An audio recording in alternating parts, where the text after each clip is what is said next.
welcome to the Ask Blessing at the Bar monthly live stream. It's a pleasure to have you. I'm just going to set up quickly. I was literally just tutoring someone just a minute ago. So I'm just going to put a bit of music on. So whilst I get everything set up, I'm just going to put a bit of music on, and I want to go grab my lavender candle. Actually, I'm just going to light this candle.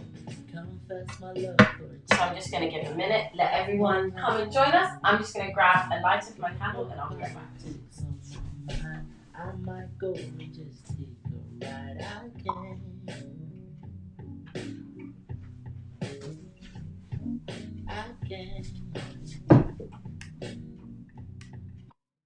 Hey! So I want to make this bigger. How do I view all your comments? Hey! Hi everybody. How's everybody doing? Is anyone else doing pupillage applications right now? Because if so, big strength to you. See, I've got my candle. We've got lots of questions to get through today, and I'm going to try and be as quick as I can. Hello Winnie, hello Miko, and hello Cher. Hi everyone. I'm going to say hey bye. Okay, so I hope you guys can hear me properly. I hope that I'm alright. I'm just going to quickly move my microphone over here.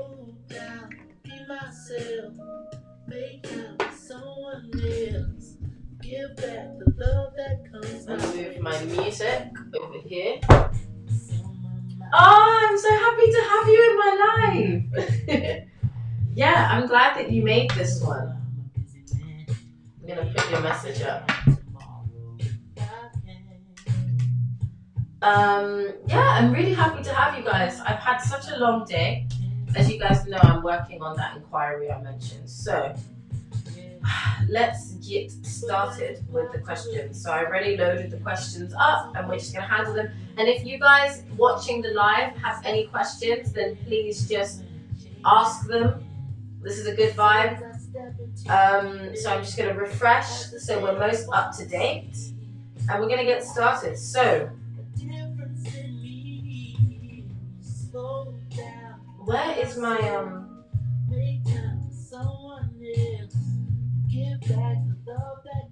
Oh wow, I've got so many questions. Okay. Right. I just need my water. I'm so sorry guys. I have not stopped today.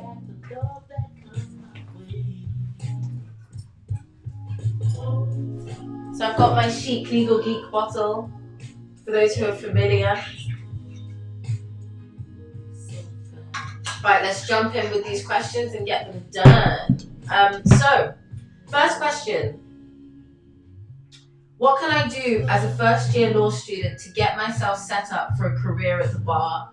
So, as a first year law student, you're in a really good position because all you really need to focus on right now is understanding yourself and what you are interested in from a legal perspective. So, working really hard to be a good law student. So, going to your lectures, taking good notes, reading around the subject, getting involved in pretty much anything you can get involved with that allows you to shape and form your interests.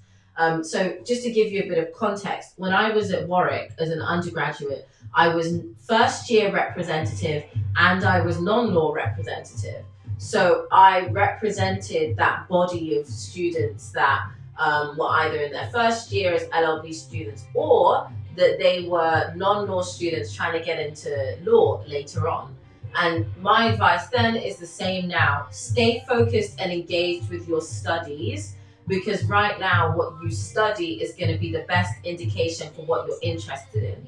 And obviously things like mooting competitions, any advocacy competitions, anything that you can really do that helps you, get involved and stay involved with law is really important. And build up that advocacy experience. Really build up that experience. You're going to need it later on later down the line. And mini pupilages as well are a great thing for you to do, to get involved with the bar from a first year perspective. And if you want more information on mini pupilages, you can find that on previous Ask Blessing at the Bar live streams. And you can also just search the blog blessingatthebar.com to find out everything you need about those. Next question. Mini pupillage application tips. That's an appropriate question. So my tip for mini pupillage applications is to make sure that you are showing what you are going to get out of the mini pupillage and how that fits into your career. So if it's an unassessed mini pupillage, that means they're not going to be assessing your performance. They're not going to ask any work from you, but it does mean that you need to be proactive about showing that you're interested and showing that you've really gotten something meaningful out of the mini. So if you're applying for an unassessed mini, my advice is to really focus on showing that real interest for whatever specific practice area. It's not really good enough to apply and say, oh, I really want a mini pupillage. That's not enough. You need to explain, I'm asking you for a mini pupillage because your chamber's practices in these areas, and I really want to gain more experience of this. And the earlier you start, so the previous question came from a first year student, so the earlier you start, the quicker you can, the earlier you start, the more forgiveness you get in terms of what is going to be appropriate evidence for you to show. If you're an LLB student in your first year, then you do have less to draw from, but it means that you can express your interest and that can be enough, but just be targeted and strategic. Now, if it's an assessed mini, this is slightly more difficult to get because these mini pupillages, you will be given work and you will be assessed because they want to see whether you can be a pupil. And for some chambers, they divide their application process so that you have to have completed an assessed mini if you want to apply for pupillage with them later on. So that's an important thing to remember. I'm just going to change the music because I don't like the vibes.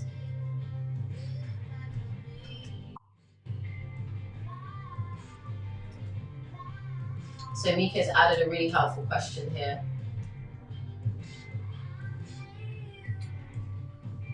A lot of my experience is in crime, minis and paralegaling, and I want to branch out to getting minis in civil, but I don't know how exactly to justify it other than saying I want to try something new. It's really interesting you said that because that is a justification. All of that time you spend working around crime and in crime, the fact that you're like, there's a piece that I'm missing, I want to see the civil side, is a really good thing to tell chambers. Because if you can explain that, hey, I've seen this element of it and now I really want to have a look at this other side, then yeah, who would have a problem with that? I certainly wouldn't. Hang on.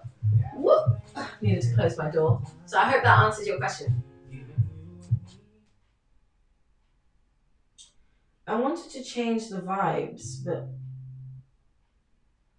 my app is being really rubbish. So those are minis. Next one.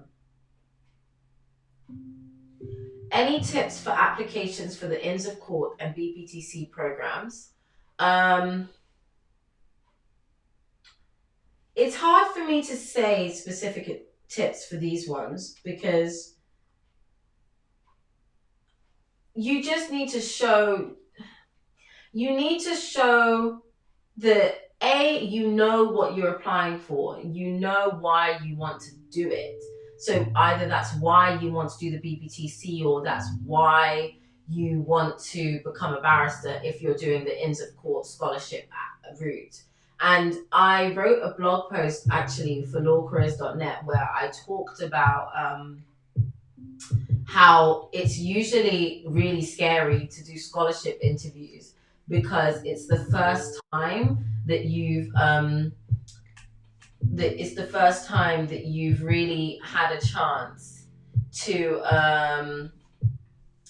it's the first time that you've really had a chance to talk about why you want to become a barrister. So if you haven't done that before, then you'll be nervous about it. So spend a lot of time when you're doing BPTC and inter-court applications thinking, Winnie, I've seen your question about training contracts, and we're looking. So this is Ask Blessing at the Bar because I'm focusing only on the barrister route. I don't do stuff about becoming a solicitor, but if you do want to become a solicitor, my advice for you is to check out my really good friend, Legally Liana, on Instagram, and also the London Law Student. Let me just double check.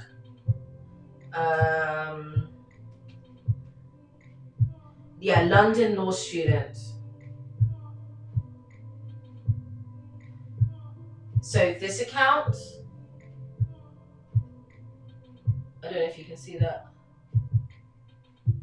London Law Student and my friend Legally Liana. Check them out if you want to become a solicitor. Okay, so let's have a look at what else is going on.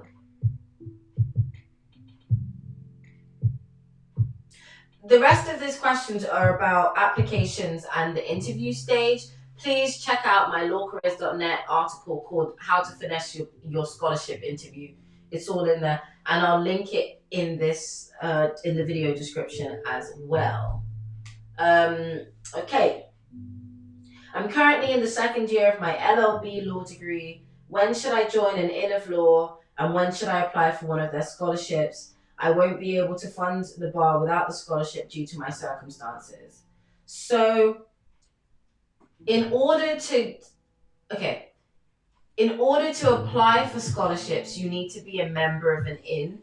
Truthfully, it doesn't matter which inn you join, but different inns have different approaches to scholarship funding. Some inns just interview everybody, and I think that's inner and middle, whereas Lincoln's and Gray's, you need to apply to get in.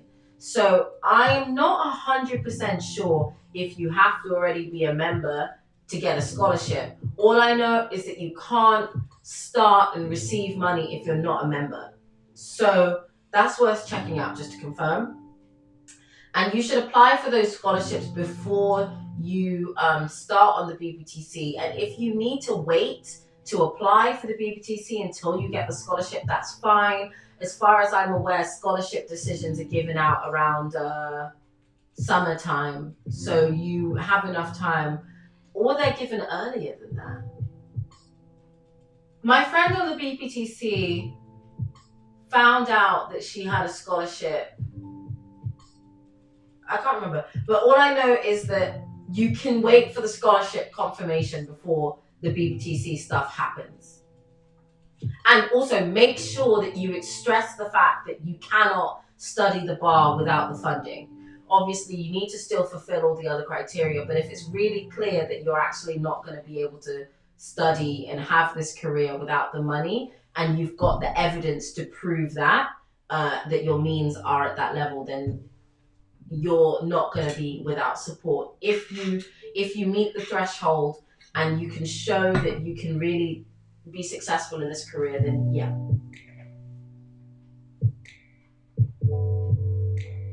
How many pupillage applications are you submitting? That's for me to know and you to find out.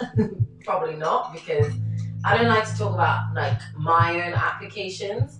I am applying to a quite a large amount, but I'd be more comfortable talking about that once my applications are finished, if you guys don't mind. Have you had an experience of a scholarship interview with an Inn of Court? How did you find it? How should I prep myself? I've got plenty of experience on this. Please look at previous live streams, my blog posts for lawcareers.net, and my videos for lawcareers.net. It's all on there. To the person who asked about their upcoming scholarship interview, same thing. I've got all that out there already. As a second year law student, despite undertaking many pupillages, Can I do anything else to make myself stand out? Draw on who you are and what you've done. What do you do outside of term time? What do you do during term time? What evidence do you have that shows that you you A, know you want to be a barrister, and B, know why you're going to be a good one? You haven't given me an indication of what it is that you've actually are trying to apply for. I don't know whether you're trying to apply for a mini pupillage or pupillage, but presumably it's pupillage. So that's what I would advise you. And also remember that as a second year law student, you're really early on in the game. So if it's minis you're applying for, you're fine. Just really show that interest using that evidence I suggested before. And if it's pupillage, you're really early in the game. So it's not a disadvantage per se, but you might not have as much evidence to draw from as other people. Hi Kieran, I did get a scholarship. Yeah, I got a GDR and a BPTC scholarship.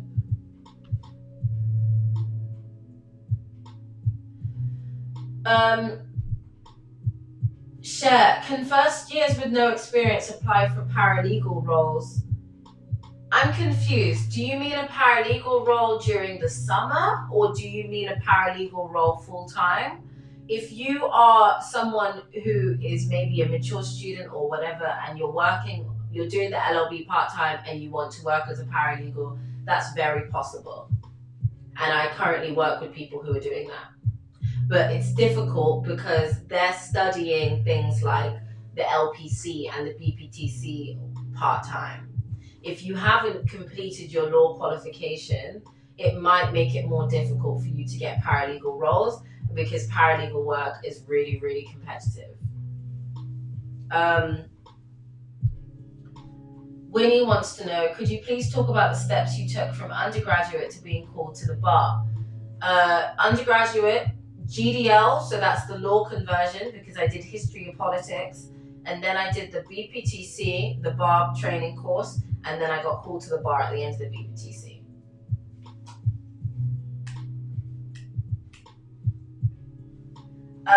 So in universities, is it better to specialize law, for example, criminal law, or just law by itself?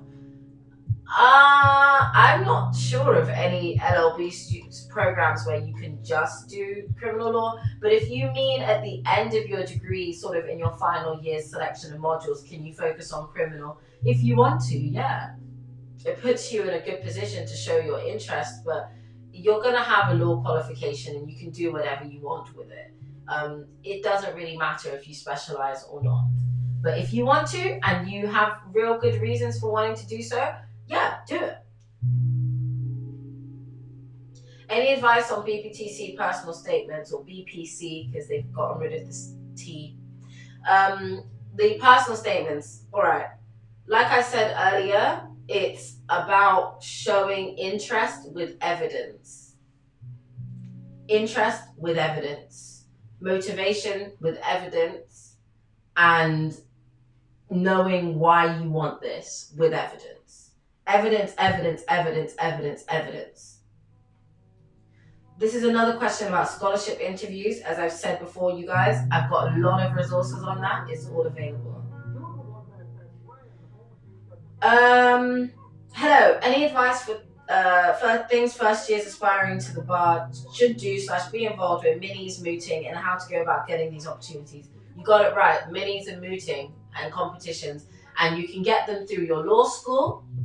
You can get them through organized competitions, so national competitions, and minis are something that you can get yourself. If you do feel like access to the bar profession is something that you are worried about because of your socioeconomic background or personal circumstances, then you can contact Inns of Court and ask if they have any schemes and programs that you can be involved with to help you get those opportunities.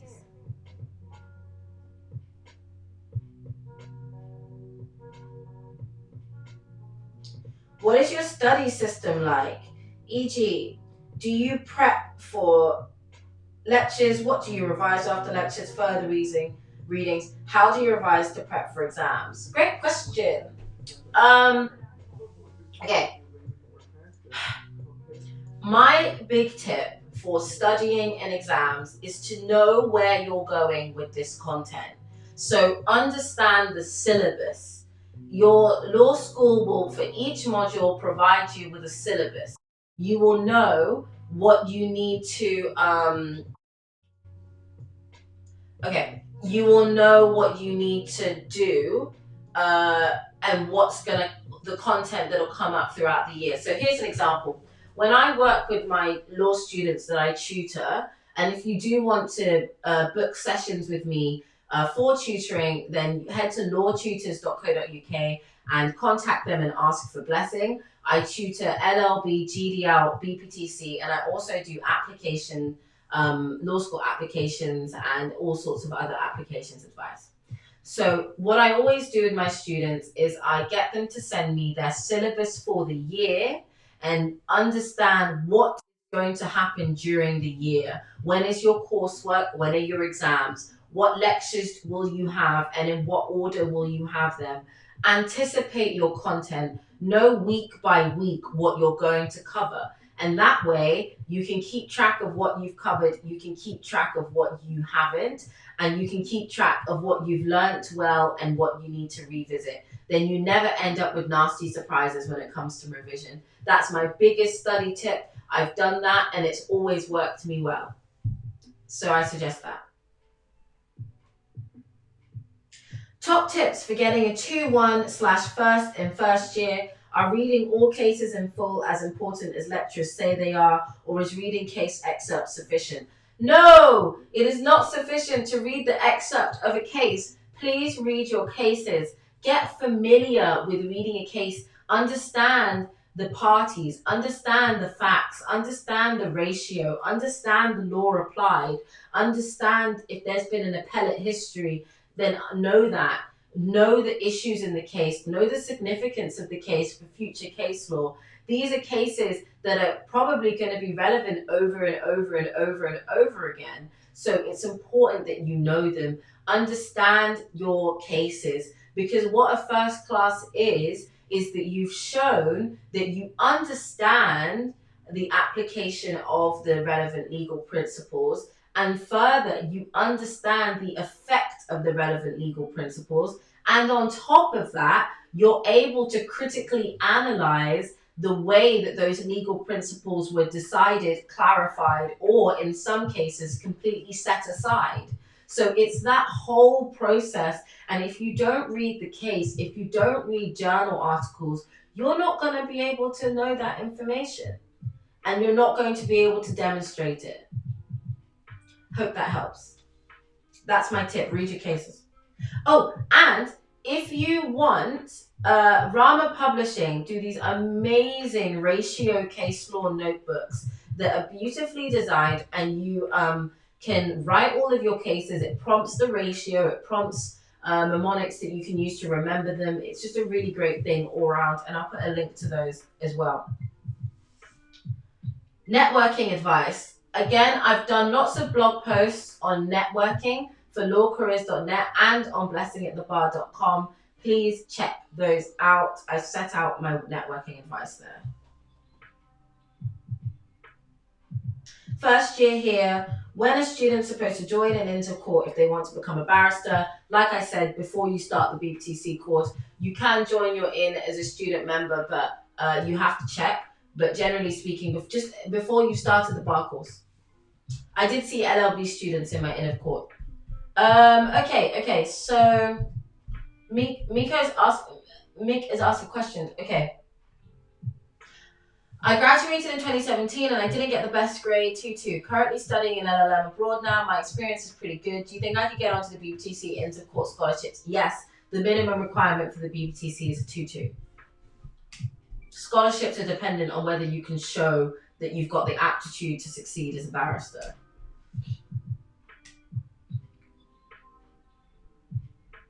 Emily C.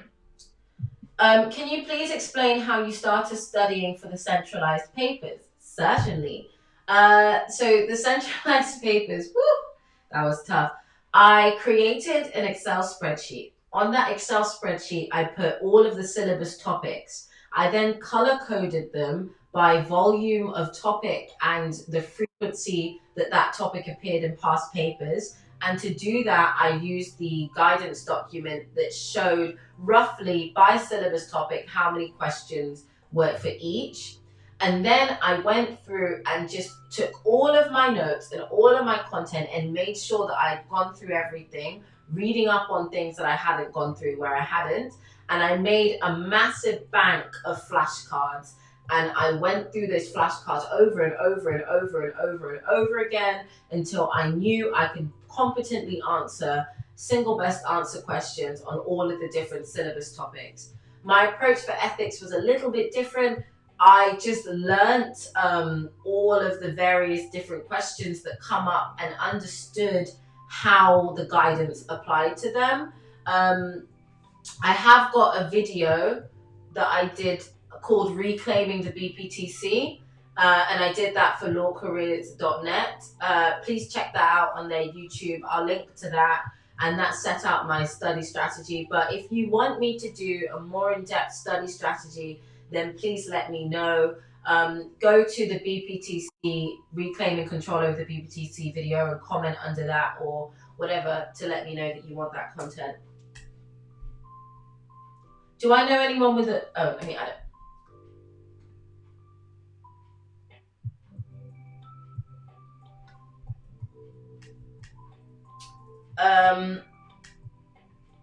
Do you know anyone with a 2-2 that got a scholarship?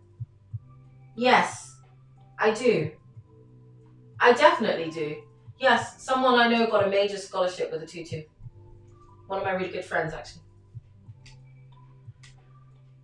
Winnie Lee, what would you present as evidence for interest or motivation in getting your BPTC? It's individual, but interest could stem from your legal studies. Maybe you did a bit of pro bono work. Maybe you did mooting. Maybe you have experience with your volunteering.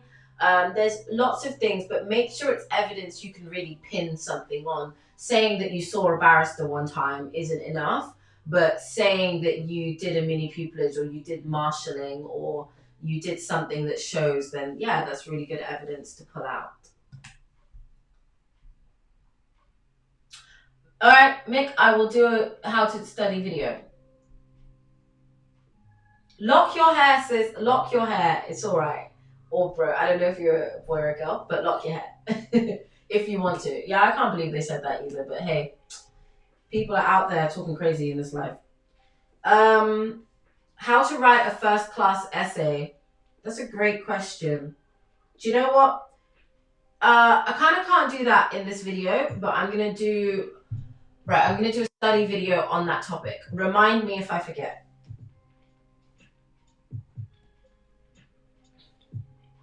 Could you please give some tips on drafting? Could you please give advice on how to study for ethics? I covered ethics. Drafting. Create yourself a drafting cheat sheet using former precedents of other drafts so that you know when you go into the exam what you need. I also did a blog post, 5 books I'm using on the BPTC, where I've got a copy of this book called Pleadings Without Tears. That's basically what saved me during the drafting exam.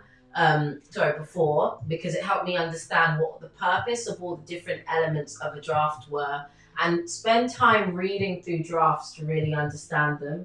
If you want me to do a dedicated video just on drafting, then please let me know.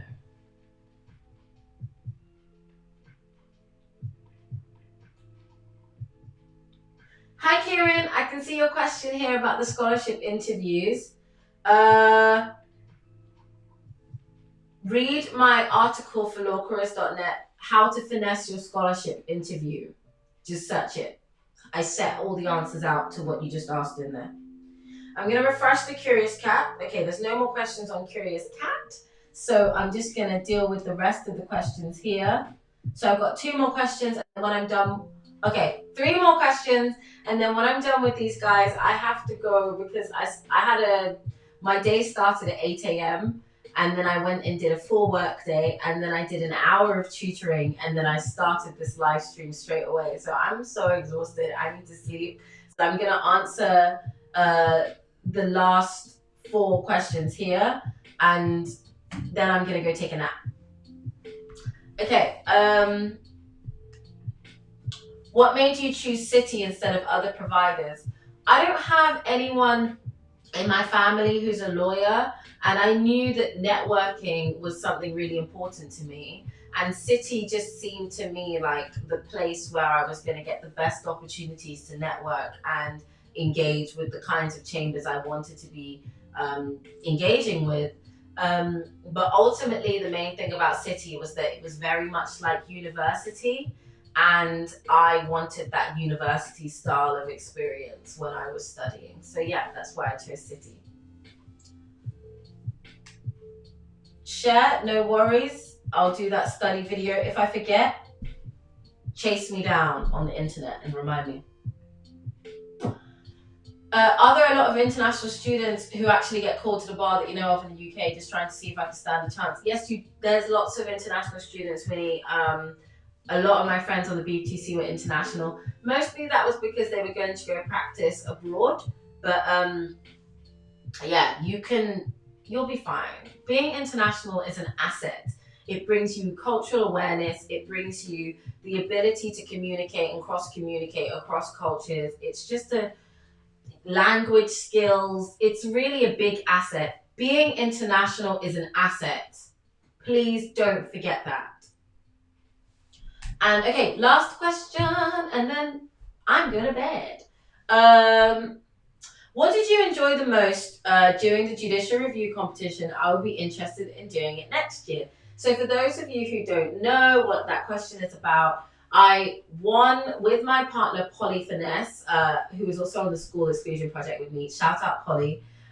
We won the Human Rights Law Association judicial review competition, and what I enjoyed the most was honestly just being in front of a judge. I really loved it. And the fact that I got to be in front of real judges and a QC that is just a star in public law, and we were appearing in the actual Royal Courts of Justice. And it was all real, that it was all handled like a very, very much like a real case.